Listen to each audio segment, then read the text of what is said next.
Johnny Carson caught these stars lying on live television. They referred to him as the king of late night, a man with a quick mind, quicker instincts, and a sixth sense that could tell if someone was lying. Johnny Carson was more than a host. He was a human lie detector hidden behind a disarming smile and a microphone. For 30 years, Carson dominated The Tonight Show, making each celebrity interview a dance of laughter, of curiosity, of sometimes revelation. He never raised his voice. He never accused. He simply listened, and when someone attempted to twist the facts, Johnny had a talent for revealing the truth without ever sweating. These are the times when Hollywood's most glamorous stars sat across from him, spun their stories, and found themselves quietly and wonderfully ensnared. If this kind of story touches your heart, if you're someone who cares about truth, responsibility, and speaking up for the voiceless, please like this video, subscribe to our channel, and share it with someone who should hear it.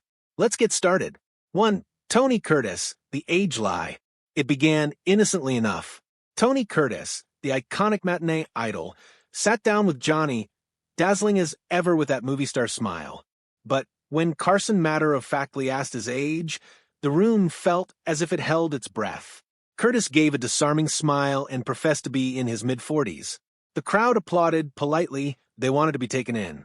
But Johnny wasn't. His eyebrow went up just a notch. Mid-40s, you say?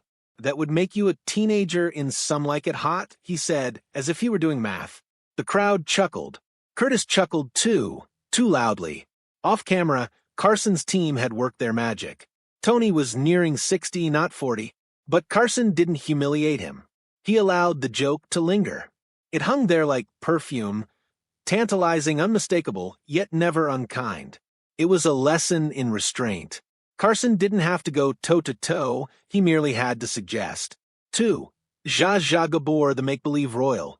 When Zsa Zsa Gabor swept onto Johnny's show, she strode like a queen. Literally. Clad in jewels, swathed in fur, and talking in that rich, showy Hungarian accent, she firmly declared herself royalty. "Darling, you see, I am from Hungarian nobility," she announced. Johnny cocked his head. "Hungarian nobility?" he echoed, smiling. "Yes, naturally. My family is royal," she asserted firmly. Carson relaxed, his face genial but playful. "That's a joke," he said, "because if you're Hungarian royalty, I must be the king of Nebraska." The studio exploded. Zsa Zsa's lips compressed into a smile, but there was a flash of hurt in her eyes. She laughed, but it was the sort of laugh people use to conceal a bruise. Later, the tabloids went wild with rumor. Was she really a countess? It turns out, sort of. The reality was that Zsa Zsa's royal credentials derived from her father's self-awarded titles.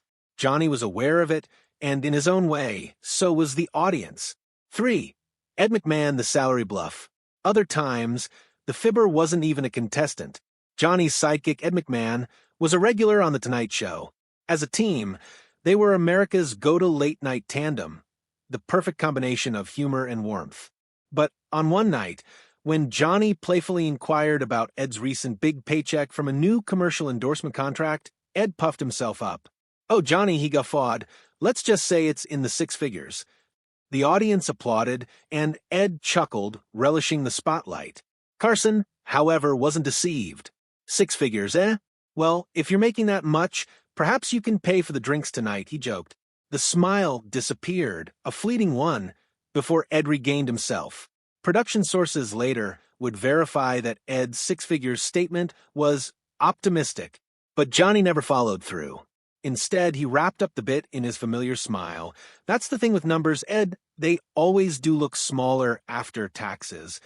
The crowd erupted, and the moment was over, but Johnny had made his point.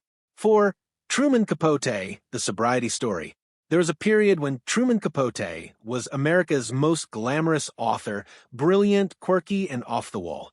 When he sat on The Tonight Show, his low-key suaveness dominated the atmosphere. Johnny welcomed him with a warm smile, inquiring about his recent work. Truman smiled innocently and swore that he was completely sober now and toiling tirelessly on his next magnum opus. Carson's face didn't change. He nodded graciously, but his eyes, they told everything.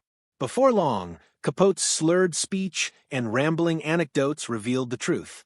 The audience chuckled awkwardly as Johnny attempted to keep the interview afloat, steering the subject delicately away from catastrophe.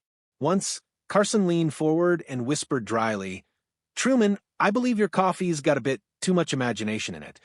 Even Capote laughed, and the tension was broken for a moment. But when the cameras weren't rolling, Johnny's patience thinned out.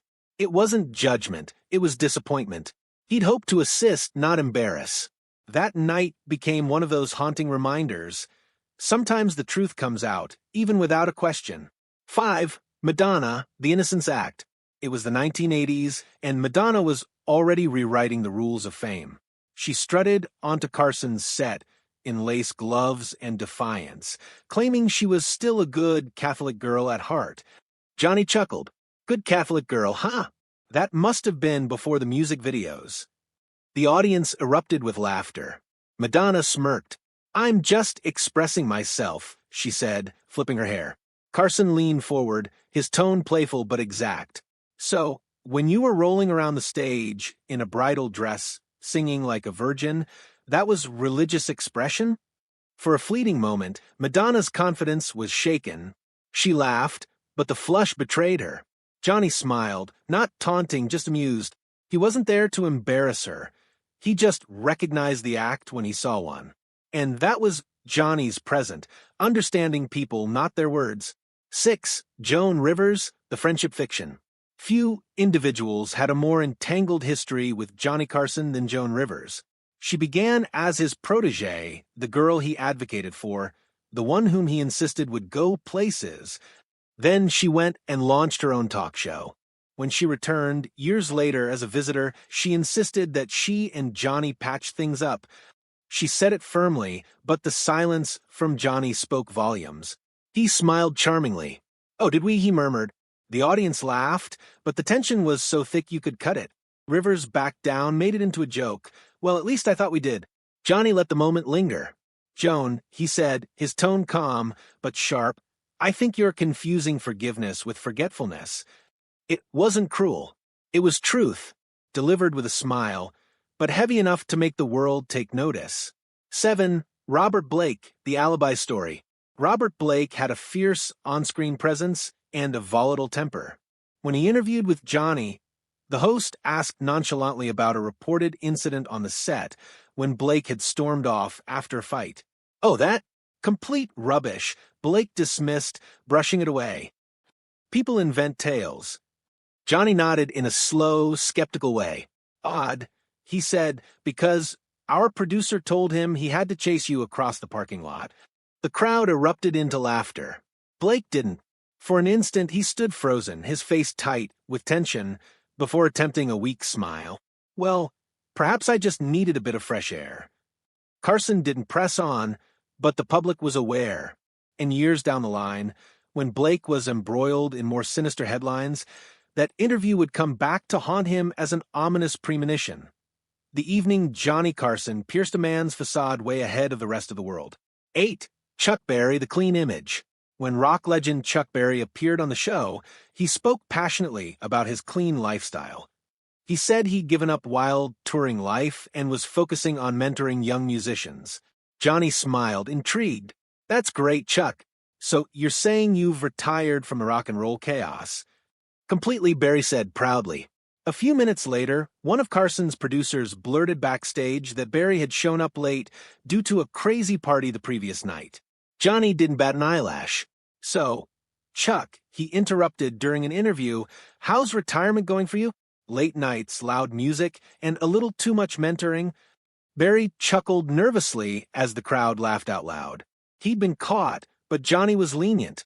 It wasn't about humiliation. It was about the truth, served up with humor and grace. What set Johnny Carson apart wasn't his fame or his riches, or even his comedic talent. It was his instinct. He had a clear sight through pretension like a pane of glass. Celebrities appeared on The Tonight Show to plug their movies, books, or images, but Johnny? He appeared to unveil the individual. He never yelled, never blamed, and never had to establish that he was correct. The facts always came out on their own around him. He made it appear as though it was a losing proposition to lie on live TV.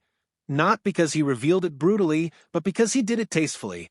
In an age where celebrities constructed entire careers on image, Carson brought the world back to the realization that authenticity reigns, and that at times a raised eyebrow and a knowing smile might convey a truth louder than any newspaper headline ever could.